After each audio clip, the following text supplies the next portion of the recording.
Don't know what you're saying. You're flying higher than a plane.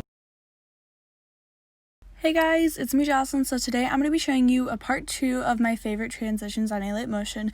You guys seemed to really love the first one, which is like shocking, so thank you for that. But I'm just going to show you a few more of my favorite transitions, so let's just get started.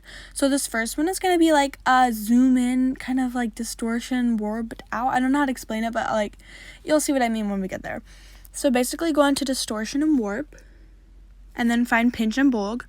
Now make the strength 0 right now, obviously. Add 2, okay, on the second, okay, make sure, just, oh my god, I'm so sorry.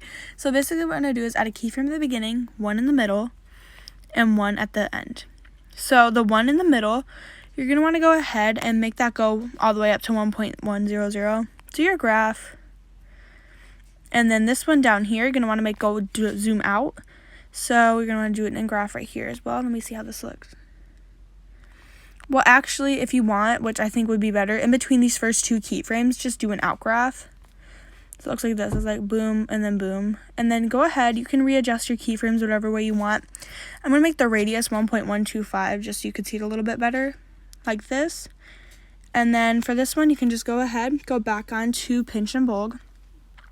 And then make the strength 0 again for the first keyframe and the second one, and then just set it to 1.00, do your out graph, and then make the radius the exact same or even more. Once again, 1.125 or something like that. So yeah, this is the finished product. I really like this one. There's other ways to make this part more smooth when it comes out, but you have to do a whole bunch of stuff with circle radius and everything, and I don't have time for that. So yeah, this is one of my favorites on all, like in my opinion. I try to make it or incorporate it with any edit I make on alight motion. Okay guys, so my second favorite transition on alight motion is definitely a corner spin. So what you want to do is you want to go ahead and add on tiles in the distortion and warp category. Mirror them. Oh, I did not mean to do glass. I'm so sorry about that.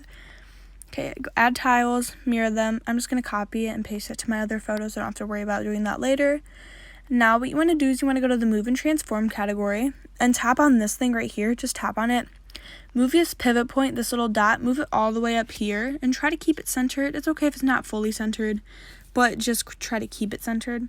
So go ahead and do the little spin thing, add on 2 keyframes, and on the second one, make it go to -90, or it might be +90 for you, depends on what device you use. Do your graph. So this is what it looks like so far. So just make the pivot point the exact same place where it was last time or somewhere close to there. It won't really matter as long as it's in the vicinity of where it was. Now this time I'm going to do +90 since I did -90 on the first one. You know, it's pretty simple. Do my out graph. I'm going to edit the keyframes.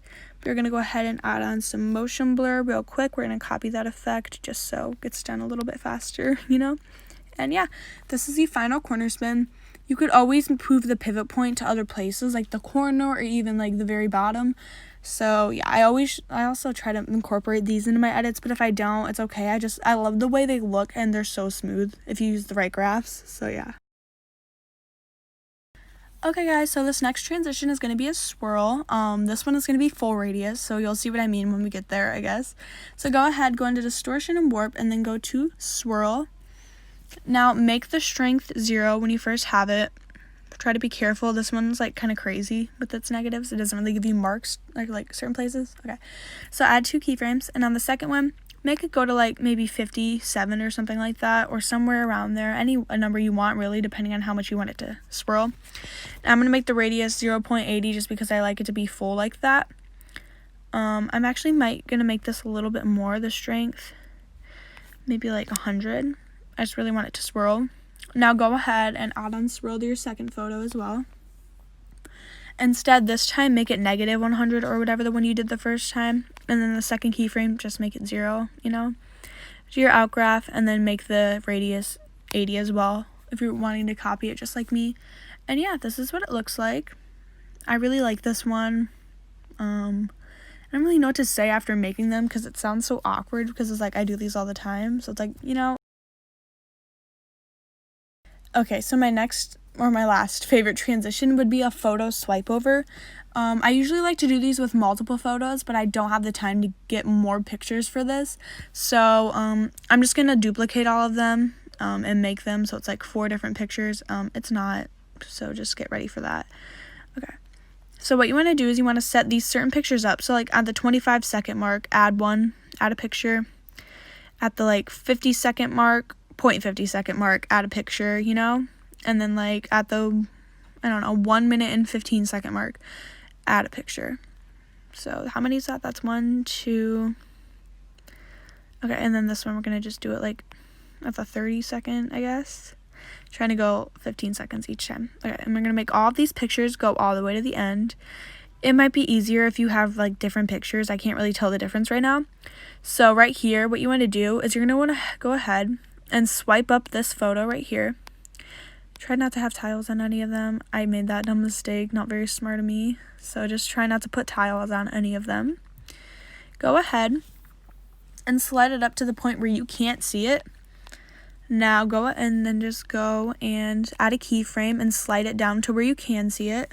Sorry, I did not mean to do that. My phone always does this whenever I'm using move and transform, so I'm sorry about that. And then just do your outgraph or whatever. You can always add a motion blur. And then on this photo right here, I'm gonna need to move this one over here. We're gonna slide it in from this way, so just move it that way and then slide it in. You can add your end of the keyframe wherever you want. Make it as long or as short as a transition as you want. And then for this photo right here, we're gonna go ahead and we're gonna slide it in. I think we might slide it in from the top. No, we already did that. We're gonna do it from the side. Okay, I'm trying to figure out even where this picture is. It's kind of hard to see. Sorry, it's not even on top. I'm such an idiot. Okay, so we're just gonna move it this way, where this keyframe is, and then right here, and then we're just gonna slide it in from this way. I think it's better if you have like 5 pictures for this, but I don't right now. So this is what it looks like.